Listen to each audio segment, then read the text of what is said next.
Darkness still covers Nazareth when Mary wakes. There are no glass windows in the house, only a narrow opening in the limestone wall where the cold pre-dawn air enters. She doesn't wake by choice. She wakes because her body has learned in these past months that this is the only moment of silence before the day begins. Jesus sleeps beside her, wrapped in linen cloths already worn from use. She doesn't move right away. She lies there for a few moments, listening to his breathing. It's a light sound, almost imperceptible.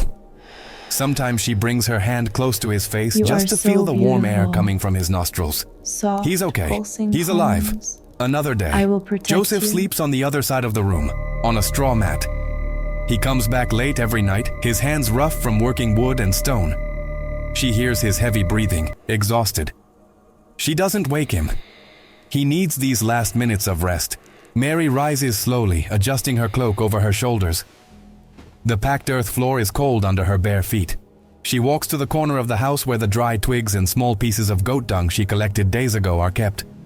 Starting the fire is always the first task. Without fire, there's no hot water. Without hot water, there's no way to prepare the first meal. She kneels before the small fireplace of stones blackened by use. Her hands work quickly but without rush. Thin twigs first, arranged in a cone shape. Then dry straw. She takes 2 flint stones and begins striking them together near the straw. It takes several hits before a spark falls in the right place. The straw begins to smolder. She blows slowly, carefully. The fire emerges, fragile. She adds more twigs, then larger pieces of wood. The fire grows. The smoke rises and escapes through the opening in the roof. The smell of burning wood mixes with the smell of earth, of sweat accumulated in the clothes, of dried milk on Jesus' cloths. This is the smell of the house. This is the smell of life. Mary looks at Jesus again. He's still sleeping. She knows it won't last long. Soon he'll wake crying, hungry, and she'll have to stop everything to nurse him. But for now, he sleeps. And she takes advantage. She takes the clay jar and pours a little water into a small bowl. The water is cold. She wets her hands and washes her face, removes the sleep from her eyes, feels the cold waking her skin. There's no mirror. There's no need. She knows how she looks, young but with marks of exhaustion that didn't exist a year ago. Dark hair tied back with a simple cloth. Hands already rough from work. Her body still recovering from childbirth. She hears movement. Jesus stirs. She stops, waits. He turns his head but doesn't wake. She returns to the fire, adds more wood. The light of dawn hasn't arrived yet, but she knows it's close. She can feel the change in the quality of the darkness. Joseph moves on the mat and wakes. He says nothing. He just sits up, rubs his face with his hands, looks at Mary. She makes a discreet gesture with her head, indicating that everything's fine. He stands, takes his cloak and leaves the house, probably to urinate outside. Cold air enters through the open door. Mary feels the chill but doesn't complain. There's nothing to complain about. Jesus wakes crying. Mary drops what she's doing and goes to him. She picks up the baby, feels his warm weight against her chest. He cries with hunger, with urgency. She sits on the floor, leans her back against the cold stone wall, opens her cloak and tunic and puts him to her breast. He stops crying immediately and begins to nurse, desperate. She feels the familiar pull, the slight pain that has already become part of the routine. Joseph comes back inside the house. He looks at Mary and Jesus but says nothing. There's not much to say. He takes a piece of stale bread left over from the day before, dips it in water and eats quickly. Then he takes his tools, which are stored in a corner, and leaves. He has work. There's always work. Wood to cut, a door to fix, a beam to adjust in some house. He won't be back before nightfall. Mary is alone with Jesus. She looks at his face while he nurses. Eyes closed, cheeks moving with the effort of sucking. Small hands clutching the fabric of her tunic. He's a baby. Just a baby. And yet, she remembers. Remembers the words she heard. Remembers what was said. Remembers the night he was born. The terror and wonder mixed together. The certainty that something impossible had happened. But now, in the silence of the morning, with him nursing in her lap, he's just her son. Small. Fragile. Dependent. She runs her hand over his head. Feels the fine, dark hair. He doesn't know anything yet. Doesn't know about the world, doesn't know about Rome, doesn't know about the promises. He only knows that he's hungry, that he's cold, that he needs her. And she's here. When he finishes nursing, she puts him on her shoulder and pats his back gently until he burps. Then she lays him down again on the cloths in the most protected corner of the house, surrounded by stones so he won't roll. He looks at the ceiling, at the faint light beginning to enter, and makes small sounds. She smiles. It's a tired smile, but genuine. Now she needs to get water. Mary takes the large clay jar and leaves the house. The sky is lightening, tinged with pink and gray. The village is beginning to wake. Smoke rises from other houses. Roosters crow, goats bleating in some nearby yard. Nazareth is small. Everyone knows everyone. The houses are stone, low, stuck together, scattered across the hills. The well is in the center of the village, a few minutes' walk. Mary follows the dirt path, avoiding rocks and holes. She's not alone. Other women are already on their way, also carrying jars. It's always like this. Fetching water is women's work. And the well is where they meet, where they talk, where they know things. When Mary arrives at the well, there are already 3 women waiting. They greet her with discreet nods. Mary responds the same way. There's no intimacy, but there's respect. She's young, but she's a mother. And everyone knows she's married to Joseph, the Tecton, a respected man, despite the poverty. One of the women, older, looks at Mary and asks about the baby. Mary says he's well. The woman nods, satisfied, and returns to pulling the bucket rope. The well is deep. The water comes up cold, clean. Mary waits her turn. When the bucket rises, she fills the jar slowly, carefully so as not to spill. The water is heavy. The full jar weighs almost as much as Jesus. She lifts the jar and balances it on her head, using a rolled cloth as support. The other women do the same. They walk back together, but in silence. There's no energy for conversation. There's only the effort of carrying the water without spilling, without stumbling, Shalom. without falling. Mary arrives home with the jar intact. Shalom. She places it in the corner next to the fire.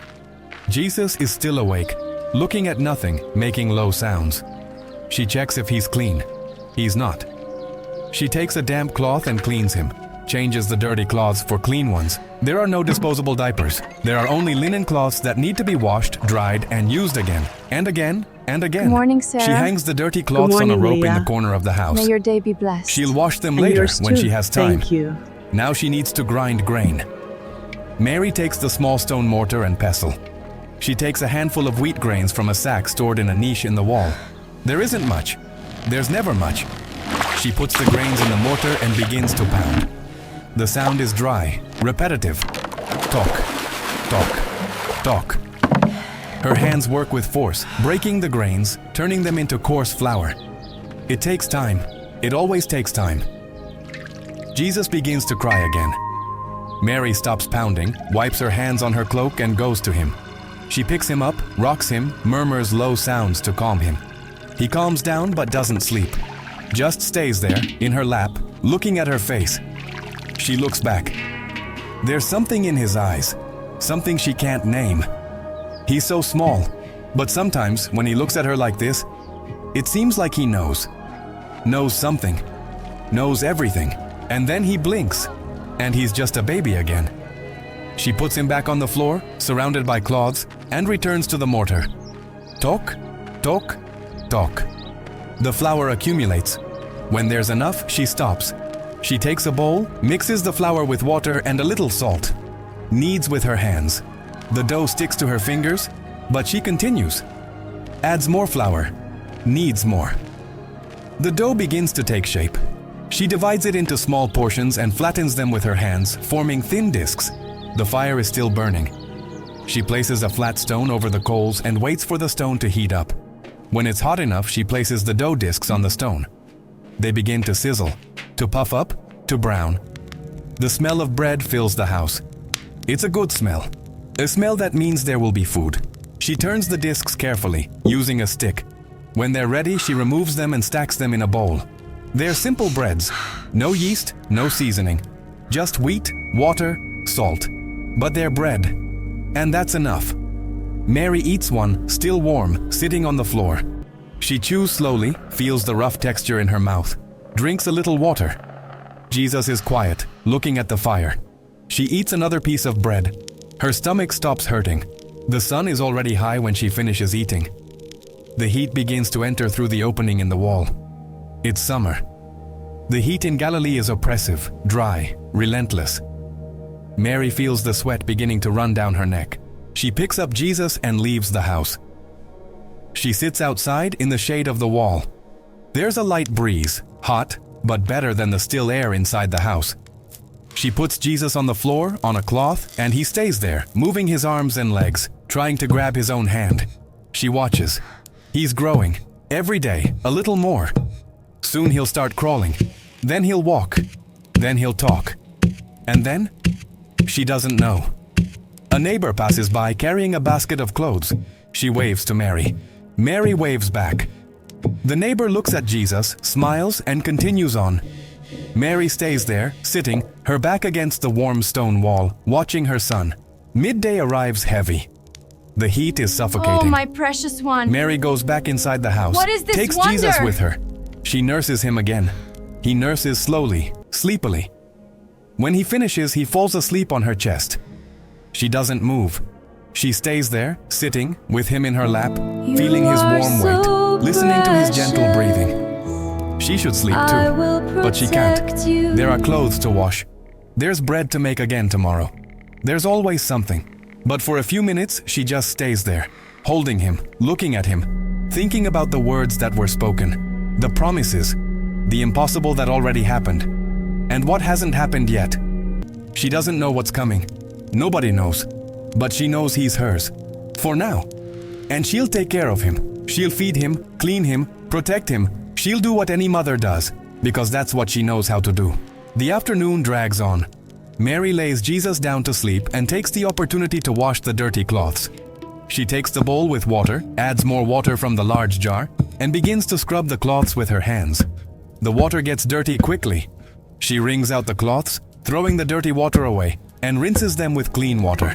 Then hangs everything on the rope to dry. It doesn't take long. The heat dries fast. Jesus wakes crying. Again. She picks him up, checks if he's wet. He is. Changes the cloths. Nurses again. He nurses and goes back to sleep. She lays him down and returns to the fire. She needs to prepare the evening meal. Joseph will arrive hungry. She takes some lentils from the stored sack, washes them well, and puts them in a clay pot with water. Adds salt, a little garlic, and places the pot over the fire. The lentils will cook slowly until they're soft. It takes time.